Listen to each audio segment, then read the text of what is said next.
Hello everyone, myself Pooja Yadav working as Assistant Professor in Axis Institute of Pharmacy. Today my topic for the presentation is suspension. तो सबसे पहले हम जानेंगे कि suspension होते क्या हैं। तो सस्पेंशन हमारा जो होता है वो एक बाईफेजिक सिस्टम होता है जिसमें आपके दो फेज मिक्स्ड होते हैं, जैसे कि एक हो गया आपका इंटरनल फेज एंड दूसरा हो गया आपका एक्सटर्नल फेज। अब ये इंटरनल एंड एक्सटर्नल फेज होते क्या हैं? देखिए, इंटरनल फेज वो फेज होता है जो हमारे डिस्पर्स्ड पार्टिकल्स होते हैं। दैट मीन्स कि फॉर एग्जांपल ये हमने एक बीकर लिया, इसमें हमने कुछ पार्टिकल्स डाल दिए, इनको पूरे में डिस्पर्स कर दिया है एंड इसको हमने जिस चीज़ में डिस्पर्स किया है वो हमने इसमें फिल कर दी पूरी। तो अब हमारे पास दो फेजेस आ गए, एक ये जो पार्टिकल्स हैं जो पूरे में डिस्पर्स्ड हैं एंड दूसरा जो मीडियम है जिसमें ये डिस्पर्स्ड किए हैं हमने। तो ये पार्टिकल्स हो गए हमारे इंटरनल फेज, ठीक है, एंड जिसमें ये यूनिफॉर्मली डिस्ट्रीब्यूटेड हैं वो आपका कहलाता है एक्सटर्नल फेज या फिर dispersion medium. So this is suspension की डेफिनेशन कि a pharmaceutical suspension is a course dispersion. ये एक तरह का डिस्पर्शन होता है जिसमें एक आपका डिस्पर्स्ड पार्टिकल होता है, एक आपका डिस्पर्शन मीडियम होता है। ओके, नेक्स्ट आपको अब समझना होगा कि internal phase and external phase होते क्या हैं। Let us look at this image. ये इमेज देखिए, यहाँ पे आपको बताया गया, ये जो ब्लू आपको पार्टिकल्स दिख रहे हैं दीज आर डिस्पर्स्ड पार्टिकल्स या फिर इसको ही हम डिस्पर्स्ड फेज कहते हैं। एंड ये जो लिक्विड है जो इस बीकर में लिक्विड में इन डिस्पर्स्ड पार्टिकल्स को डाला गया है ये आपका कहलाता है डिस्पर्शन मीडियम। तो जो डिस्पर्स्ड फेज है दैट इज कॉल्ड एज आपका इंटरनल फेज, ठीक है। Dispersed phase is internal phase जिसमें जो आपके पार्टिकल्स होंगे उनका साइज रेंज होगा 0.5 से 5 माइक्रॉन्स तक, जिनको हम again uniformly through out the vehicle suspend कर देंगे। अब जैसे क्या होता है, कभी कभी हमारे कुछ पार्टिकल्स पूरे यूनिफॉर्मली, जैसे यहाँ पे आपको दिख रहा है ये यूनिफॉर्मली डिस्ट्रीब्यूटेड है, कुछ पार्टिकल्स यूनिफॉर्मली डिस्ट्रीब्यूट होने में प्रॉब्लम क्रिएट करते हैं, वो यूनिफॉर्मली डिस्ट्रीब्यूट नहीं होते। तो हम क्या करते हैं उसमें सस्पेंडिंग एजेंट का यूज़ करते हैं एंड देन उनको यूनिफॉर्मली सस्पेंड करवाते हैं। ये हो गई आपकी बात इंटरनल फेज की, that is dispersed phase. Now look at the external phase. External phase क्या होता है? जो आपका सस्पेंडिंग मीडियम होता है जिसमें आप डिस्पर्स्ड पार्टिकल्स को इमर्ज करते हो that will be called as suspending medium या फिर डिस्पर्शन मीडियम या फिर your external phase. Okay, now next we have to think about कि व्हाट आर द रीजंस कि हम सस्पेंशन को फॉर्मुलेट करें। आखिर ऐसी क्या ज़रूरत पड़ती है कि हमें सस्पेंशंस को फॉर्मुलेट करना पड़े? तो just look at the first point. जब भी हमारी ड्रग इनसॉल्युबल होती है, लाइक जैसे कि सस्पेंशन की हमने अभी डेफिनेशन देखी, उसमें पार्टिकल्स मिक्स नहीं होते हैं, they just disperse uniformly through out the medium. So solubility वहाँ का कोई रोल नहीं है। सिमिलरली जब ड्रग आपकी इनसॉल्युबल होती है, लाइक आपकी ड्रग मेजॉरिटी व्हीकल्स में, मेजॉरिटी मीडियम्स में इनसॉल्युबल है, तो आप क्या कर सकते हैं, आप उसका सस्पेंशन बना सकते हैं। तो in case you are facing trouble with any drug solubility you can formulate it as a suspension. Second point says to mask the bitter taste of the drug. अब हमें किसी भी दवा का अगर कड़वा फ्लेवर लाइक बिटर, एक्रेट, कुछ भी उसका कैसा दवाइयों का फ्लेवर होता है अजीब टाइप का, तो वो जो उसका खराब फ्लेवर है उसको हमें मास्क करना है, मतलब छुपाना है, तो we can make it a suspension which will mask its bitter taste. Third, increase drug solubility जो हमारे सस्पेंशन होते हैं वो ड्रग की सॉल्युबिलिटी को बढ़ा देते हैं एंड साथ ही साथ उनकी स्टेबिलिटी को भी इंक्रीज कर देते हैं. So third point says to increase the drug stability. To achieve controlled and sustain drug release. अब अगर कोई सोच रहा है कि उसको कोई कंट्रोल्ड रिलीज फॉर्मुलेशन बनाना है, कुछ सस्टेन रिलीज फॉर्मुलेशन बनाना है, तो भी क्या सस्पेंशन बन सकता है? Yes, suspension can also be formulated as controlled release formulation और sustain release formulation.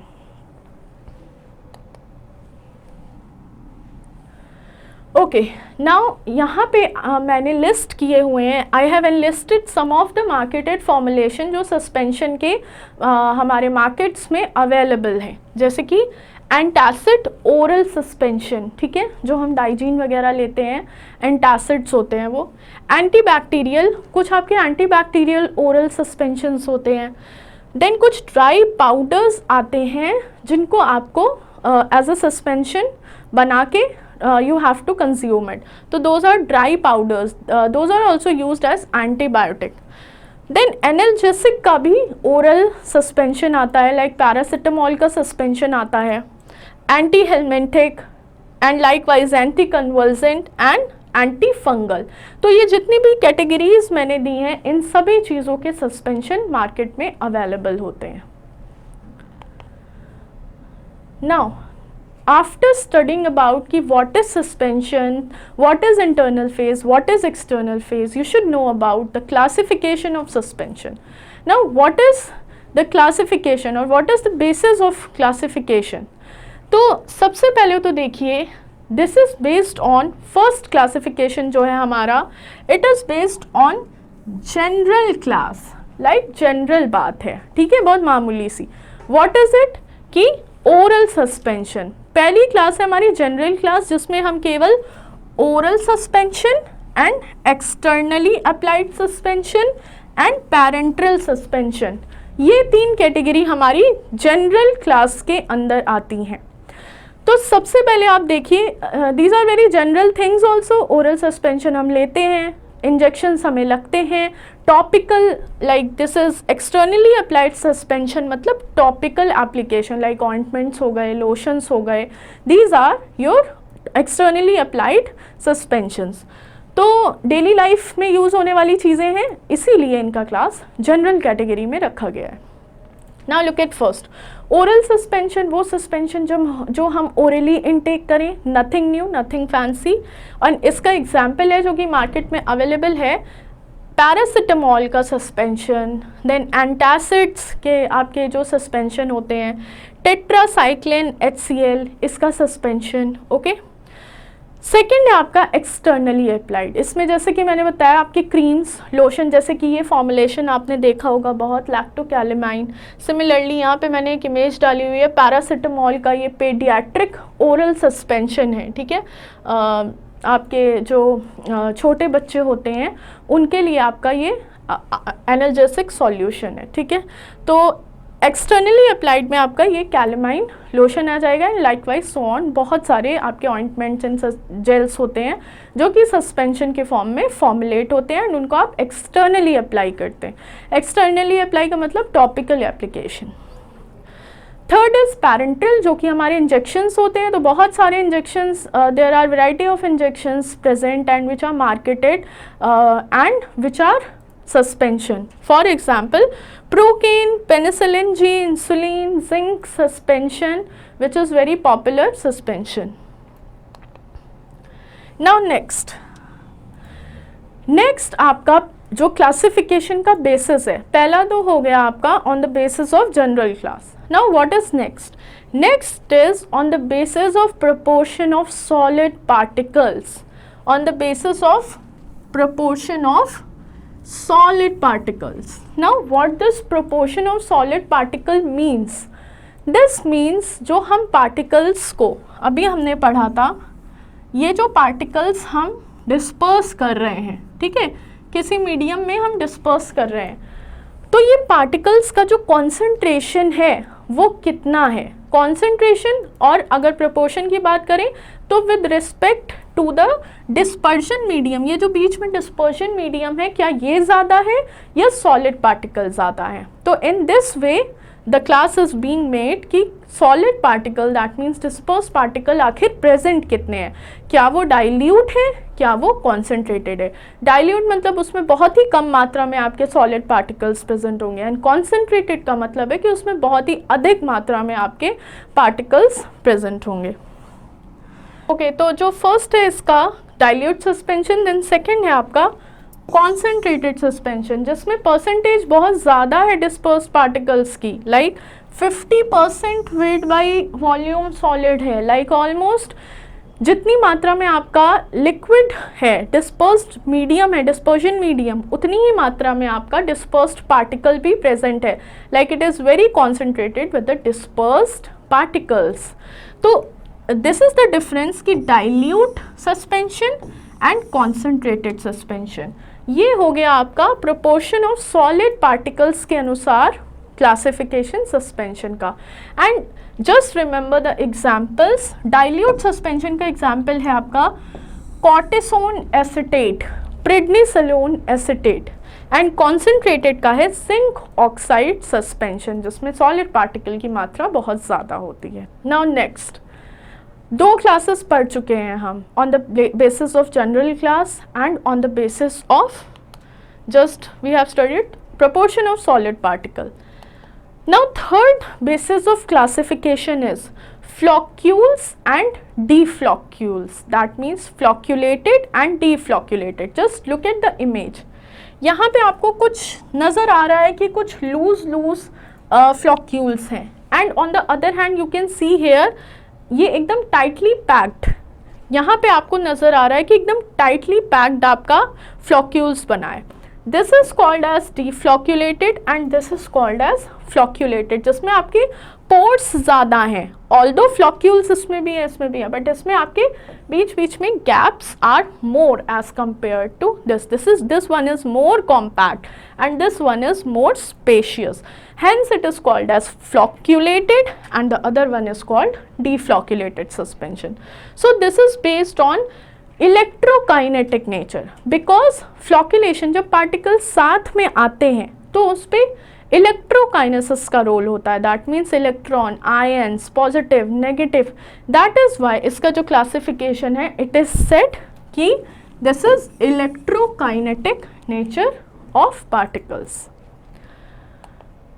Then next है आपका based on size of solid particle. Okay, अब बात आती है आपके साइज की कि पार्टिकल्स का साइज के बेसिस पे आप सस्पेंशन को क्लासीफाई कैसे करें। तो इसमें जो सबसे पहला आता है वो होता है कोलॉइडल सस्पेंशन। कोलॉइडल सस्पेंशन क्या होता है कि कोलॉइडल सस्पेंशन में जो साइज रेंज है सॉलिड पार्टिकल्स का, डिस्पर्स्ड पार्टिकल्स का, वो आपका होता है less than 1 micron. You have to remember this कि जो साइज है कोलॉइडल सस्पेंशन में वो होगा less than 1 micron. Then coarse suspension, वो पार्टिकल्स जिनका साइज आपका ग्रेटर देन 1 माइक्रोन होगा वो हो जाएंगे आपके कोर्स सस्पेंशन। दैट मीन्स अगर आपसे कोई पूछे on the basis of size of particle क्या होता है क्लासिफिकेशन सस्पेंशन का, then you have to tell them कि coarse suspension, colloidal suspension and one more is there nano suspension. तो तीनों में केवल साइज का फर्क है। नैनो में नैनो रेंज में साइज होता है, कोलॉइडल में लेस देन 1 माइक्रोन साइज होता है, कोर्स थोड़े और बड़े होते हैं, इसमें मोर देन 1 माइक्रोन साइज होता है, एंड नैनो वाले अगेन जिनका साइज आपका नैनोमीटर्स में हो, मोस्टली 10 नैनोमीटर्स तक उसका साइज हो, वो कहलाएगा आपका nano suspension. And everything will remain same, only on the basis of size we will characterise them. Now ये तो हमने पढ़ लिए क्या क्या क्लासिफिकेशन था सस्पेंशन का। नाउ डिसएडवांटेजेस एंड एडवांटेजेस, हमें ये भी सोचना है, ये भी जानना है कि क्या सस्पेंशन का कोई एडवांटेज है या सस्पेंशन का कोई डिसएडवांटेज है, एंड अगर वो है तो वो क्या है। Let's look at the advantages first. So firstly suspension जो होते हैं वो हमारा किसी भी फॉर्मुलेशन की जो केमिकल स्टेबिलिटी होती है उसको बढ़ा देते हैं। जैसे कि यहाँ पे मैंने एग्जाम्पल में दिया है प्रोकेन पेनिसिलिन जी। ये जो इंजेक्शन होता है ये नॉर्मल टेम्परेचर पे आपका अनस्टेबल हो जाता है। ये जो मटेरियल है पेनिसिलिन, इसका जो इंजेक्शन होता है वो काफ़ी अनस्टेबल होता है, या जो भी आप इसका फॉर्मुलेट करें इट इज़ वेरी अनस्टेबल। तो अब आप अगर इसका सस्पेंशन बनाते हैं तो इट इज़ वेरी गुड, क्योंकि सस्पेंशन आपका इसकी स्टेबिलिटी को इम्प्रूव करेगा, जिसकी वजह से ये अनस्टेबल नहीं रह पाएगी। सो स्टेबिलिटी बढ़ाने में सस्पेंशंस मदद करते हैं। कोई अगर अनस्टेबल फॉर्मुलेशन है तो आप उसका सस्पेंशन बनाइए, it will improve it's stability. Second is drug in suspension exhibits higher rate of bioavailability than any other dosage form। अब जो सस्पेंशन है हमारे वो बायो अवेलेबिलिटी भी अच्छी देते हैं as compare to other doses form. जैसे कि यहाँ पे मैंने एक आपको ऑर्डर में बनाया हुआ है, लाइक डिक्रीजिंग ऑर्डर में, कि सबसे ज़्यादा सॉल्यूशन बायो अवेलेबिलिटी देते हैं, देन सस्पेंशन देते हैं, then capsule, compress tablet, then coated tablet. तो आप देख सकते हैं सॉल्यूशन के बाद यहाँ पे सस्पेंशन का ही नंबर आता है जो सबसे ज़्यादा बायो अवेलेबिलिटी दे। देन उसके बाद नेक्स्ट एडवांटेज है duration and onset of action को भी आप कंट्रोल कर सकते हैं। लाइक कितने ड्यूरेशन होगा आपका, कितना टाइम होगा ऑनसेट ऑफ एक्शन का, इसको भी आप सस्पेंशन बनाते टाइम कंट्रोल कर सकते हैं। Hence this is also a very good advantage of suspension. For example protamine zinc insulin suspension जो है, इसका onset of action and duration control किया जाता है while formulating it as suspension. There is one more advantage of suspension. What is it कि suspension जो है unpleasant जो अडर होता है, टेस्ट होता है, उन सबको मास्क कर देते हैं। जैसे कि क्लोरेमफेनिकोल, एज यू कैन सी क्लोरेमफेनिकोल का बहुत ही ज़्यादा बिटर टेस्ट होता है, बट अगर आप इसको सस्पेंशन के फॉर्म में फॉर्मुलेट करते हो then it can mask its bitter odour, bitter taste. So these were the advantages of suspension. Now what are the disadvantages? Just look at the disadvantages. अब कुछ disadvantage भी होंगे, जो भी disadvantage है वो हम देखेंगे।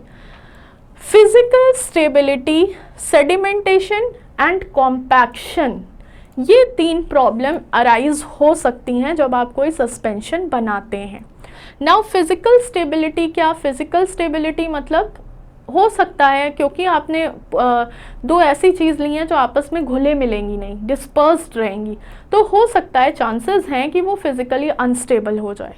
कॉम्पैक्शन, जैसे कि अभी मैंने फ्लॉकुलेशन डिफ्लॉकुलेशन दिखाया था, किसी के बीच में स्पेस कम होगा तो वो कॉम्पैक्टली पैक हो जाएगा, तो it is also a problem. Then sedimentation is the rate of settling of particle. मतलब सेडिमेंटेशन का मतलब होता है हमने शेक किया एंड कितनी देर में चीज़ सेटल होके नीचे आ गई, वो होता है आपका सेडिमेंटेशन रेट। तो अगेन सेडिमेंटेशन कम हो रहा है, ज़्यादा हो रहा है, जल्दी हो रहा है, देर में हो रहा है, it is also a problem. तो ये भी एक प्रॉब्लम क्रिएटिंग चीज़ है। So this is disadvantage. Second, it is बल्कि, sufficient care must be taken during handling and transport. तो बॉटल्स वगैरह में हम जब इसको पैक करते हैं तो इसकी ट्रांसपोर्टेशन में हमें थोड़ा ध्यान रखना होता है। Then fourth is it is difficult to formulate. थोड़ा आपको जैसे कोई आपका पार्टिकल है वो पूरा यूनिफॉर्मली डिस्पर्स नहीं हो रहा है तो आपको डिफ़िकल्टी तो होगी, हैंस दिस इज़ डिसएडवांटेज। आपको उसमें एक सस्पेंडिंग एजेंट ऐड करना पड़ेगा जो कि सस्पेंशन को फॉर्मुलेट करने में मदद करेगा, तो हैंस थोड़ी सी डिफ़िकल्टी अराइज हो जाएगी। So this is also a disadvantage. And last disadvantage is कि यूनिफॉर्म और एक्यूरेट डोज, जैसे कि आपकी टैबलेट्स होती हैं ना, टैबलेट्स में आप एकदम यूनिक 0.5 mg की डोज डाल के दे देते हो। यहाँ पे क्या है, यहाँ पे तो आपने कैप निकाला, कभी 5 ml लिखा रहता है, बट क्या हमारे अंदर 5 ml सस्पेंशन जा रहा है? अगर आप लिक्विड सस्पेंशन इनटेक कर रहे हो, क्या वो आपका 5 ml गया है? नहीं। तो यहाँ पे क्या होता है, यूनिफॉर्म एंड एक्यूरेट डोज नहीं मिल पाती है पेशेंट को, अनलाइक आपकी tablets and capsules. Tablet and capsule का ये फ़ायदा होता है एंड सस्पेंशन का ये डिसएडवांटेज है। नाउ नेक्स्ट इज आपका applications of suspension. After discussing about classification, then we have discussed about its advantages, disadvantages. Now we have to study about what are the applications of suspensions. तो जो suspension होते हैं वो ऐसी drugs को बनाने में आपके एप्लीकेबल होते हैं जो पुअरली सॉल्युबल होती हैं या फिर इनसॉल्युबल होती हैं, पुअरली सॉल्युबल या फिर इनसॉल्युबल, क्योंकि ये एक ऐसा फॉर्मुलेशन है जिसमें आपको ड्रग को डिस्पर्शन मीडियम में घोलना नहीं होता है। You don't have to dissolve, you have to just disperse it throughout the medium using any kind of suspending agent. So first application is this. Then second is, example भी दिया हुआ है कि prednisolone का suspension बना देते हैं। Prednisolone is poorly soluble drug. Then next application is, अगर किसी ड्रग का डिग्रेडेशन हो जा रहा है, स्टेबिलिटी कम है, तो उसको हम लोग इंक्रीज़ करने के लिए, डिग्रेडेशन को रोकने के लिए हम उसका क्या बना सकते हैं, सस्पेंशन। तो this is another application. For example oxytetracycline suspension. Oxytetracycline suspension आपका अनस्टेबल होता है, डिग्रेड जल्दी हो जाता है, तो अगर हम इसको सस्पेंशन के फॉर्म में बनाते हैं then it will be more stable and it will not degrade as soon as it degrades in other formulations. Next is to mask the taste. ये हम कई बार पीछे एडवांटेजेस में भी पढ़ चुके हैं कि जो बिटर टेस्ट होता है ड्रग का उसको मास्क करने में हेल्प करते हैं सस्पेंशन, एंड इसके एग्जाम्पल क्लोरामफेनिकॉल है, बहुत ही common. Then next applications are, suspension of a drug can be formulated for even topical administration. आप टॉपिकल एप्लीकेशन के लिए जो भी लोशंस वगैरह यूज़ करते हो आप वो उसका भी सस्पेंशन बना सकते हो, जैसे कि कैलामाइन लोशन। देन सस्पेंशन जो है वो आपके पैरेंट्रल एप्लीकेशन के लिए भी आप इवन इंजेक्शन भी बना सकते हो सस्पेंशन का। बहुत सारे इंजेक्शन होते हैं जो आपको सस्पेंशन फॉर्म में ही लगाए जाते हैं, जैसे कि पेनिसिलिन, प्रोकेन। उसके बाद बहुत सी वैक्सीन्स हैं, आपकी इम्यूनाइजिंग एजेंट जो होते हैं वो आपके अगेन किसके बने हुए होते हैं, सस्पेंशन के फॉर्म में बने हुए होते हैं, जैसे कि कॉलेरा वैक्सीन। कॉलेरा की जो वैक्सीन होती है वो आपकी सस्पेंशन के ही फॉर्म में बनाई जाती है। एंड जो आपके एक्सरे कॉन्ट्रास्ट एजेंट होते हैं those are also formulated as suspension. So there are many formulation of suspension जो कि हमारे फार्मास्यूटिकल फील्ड में यूज़ होते हैं। So that's all for the day. Thank you.